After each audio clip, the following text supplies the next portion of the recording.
Good morning, everybody, and thank you so much, Edie, for the introduction. So, my name is Stephen Moss. I look after HSBC's business in the region, and I'm absolutely privileged to be here today with Lord Adair Turner, who is very much advancing and really driving thought around energy transition as the chair of the Energy Transitions Commission. So, Lord Adair, we've got 15 minutes to set the scene. I'm going to take you back 5 years. I met you 5 years ago, and you presented to a gathering I attended, and you left me very much with the feeling that net zero transition by 2050 was possible, that peak emissions in this decade was possible, and also declining carbon emissions in this decade was possible. Now, clearly that was 5 years ago, and a lot has happened in the last couple of years, in particular this year.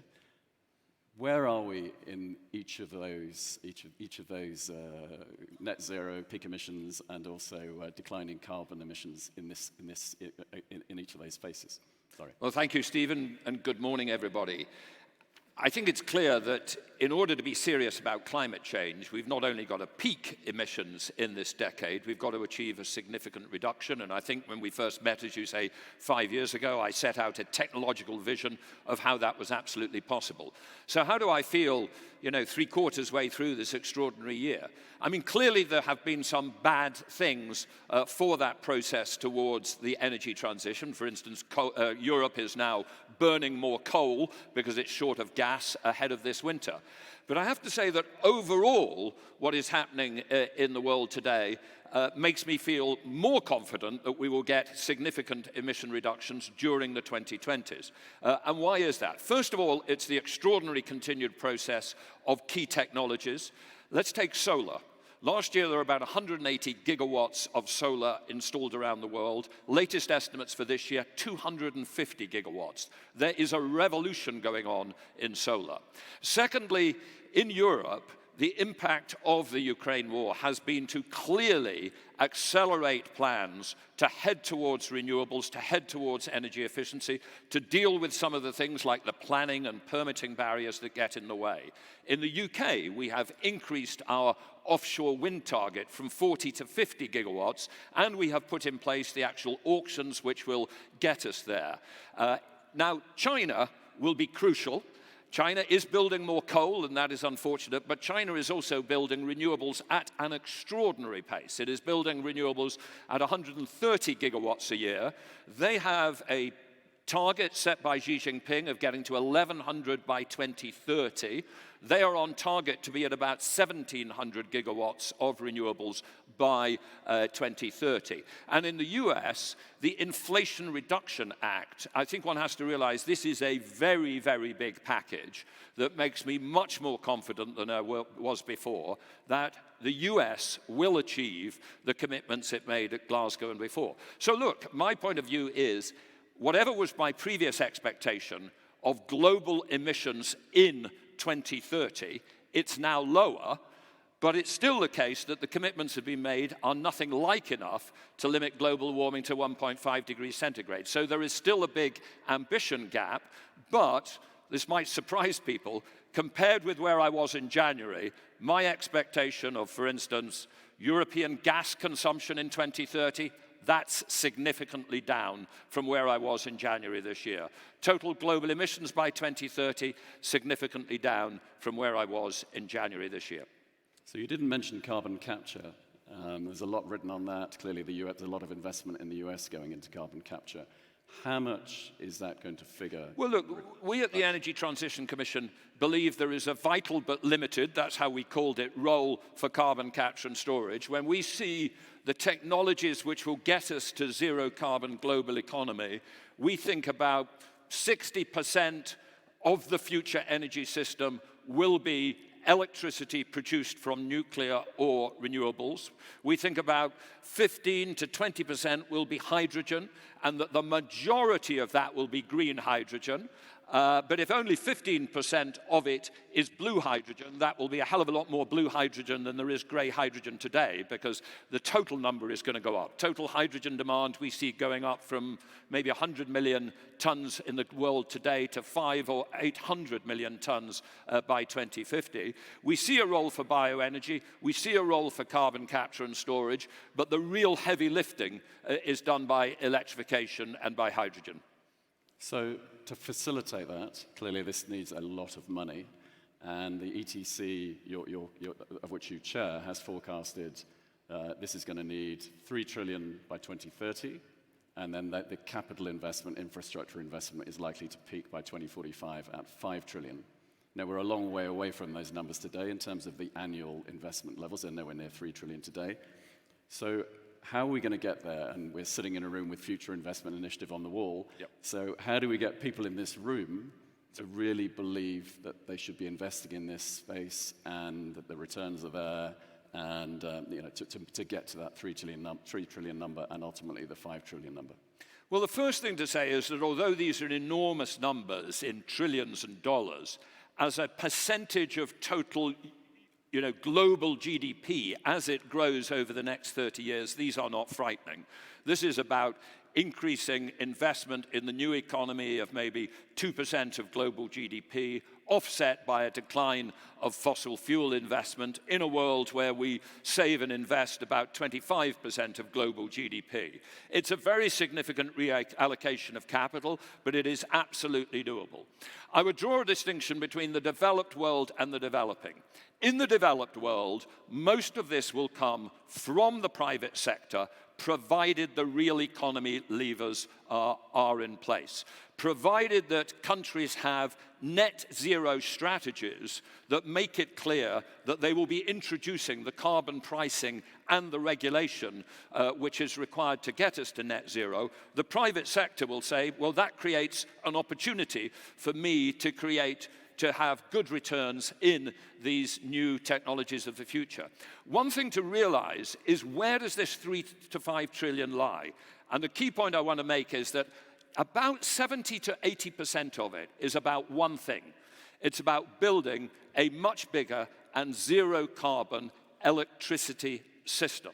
So yes, there are new steel mills, new cement plants, new ships, new planes, but actually 70–80% is about lots of new zero carbon electricity generation, and crucially also the transmission and distribution grids that go with that. And indeed, if you look at, say, the steel sector, and you work out what is required to get the steel sector to net zero, what you actually do in the steel mills itself is much less important than the electricity to produce the green hydrogen to go into the steel mills.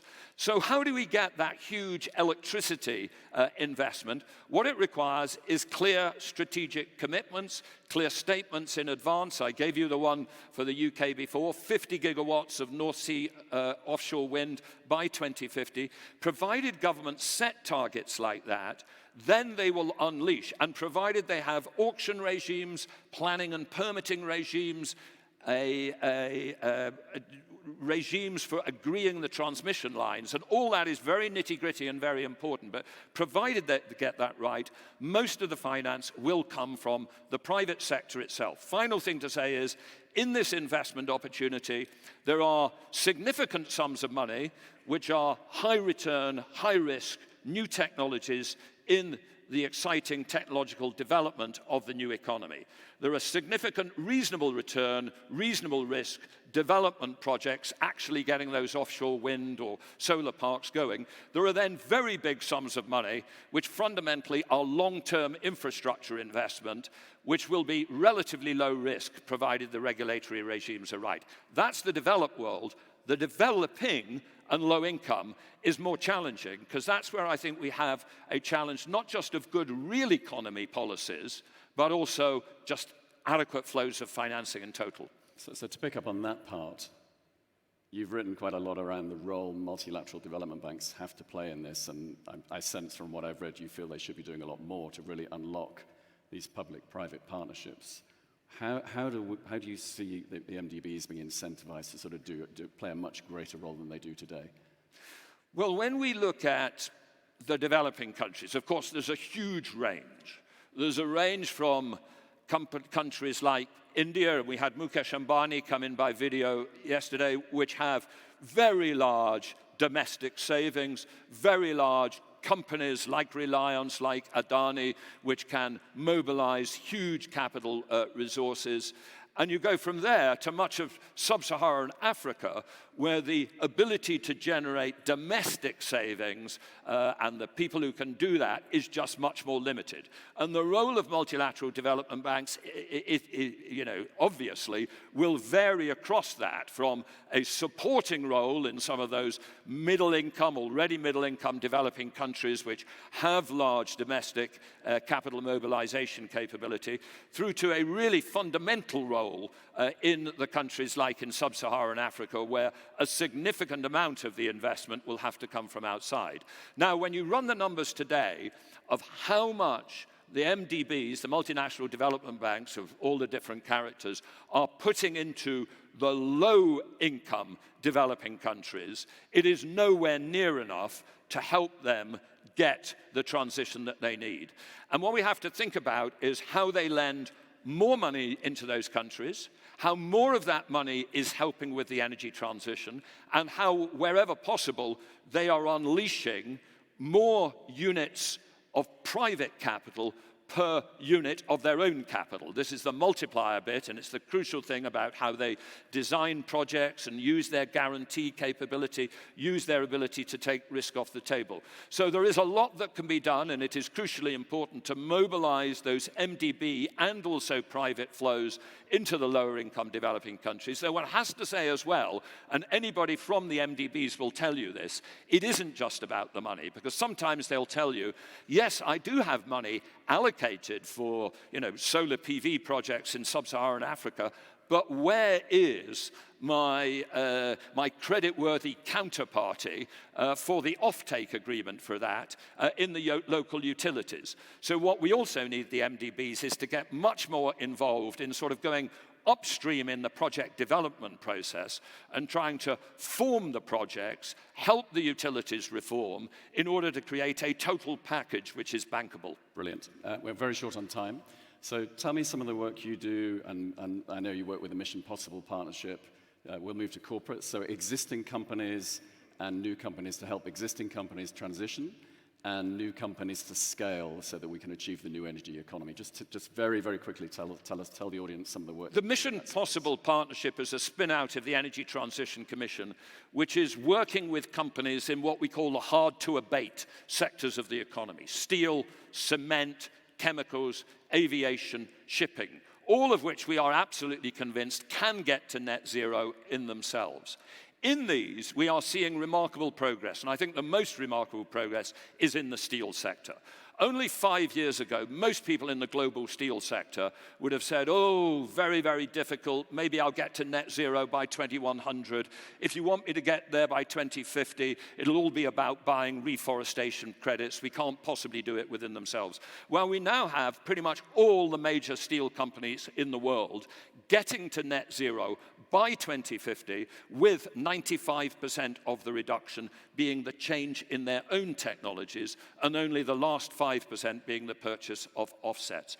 And that reflects the new technologies that are coming available, such as hydrogen direct reduction. And it also reflects this symbiotic relationship between countries setting net zero targets, companies then saying, well, if my country has done it, I better get serious.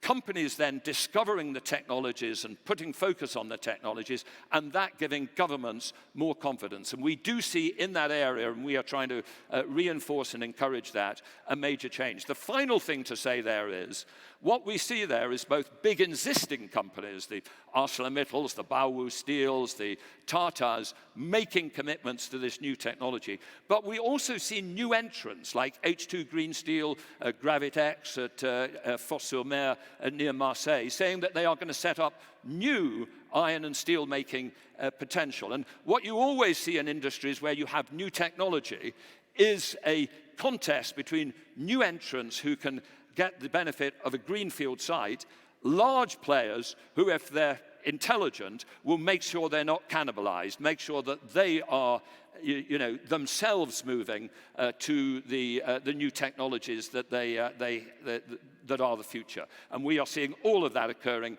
in the steel and in the aviation and several other of these hard-to-abate sectors. Lord Adair Turner, thank you very much indeed. Thank you. Thank you.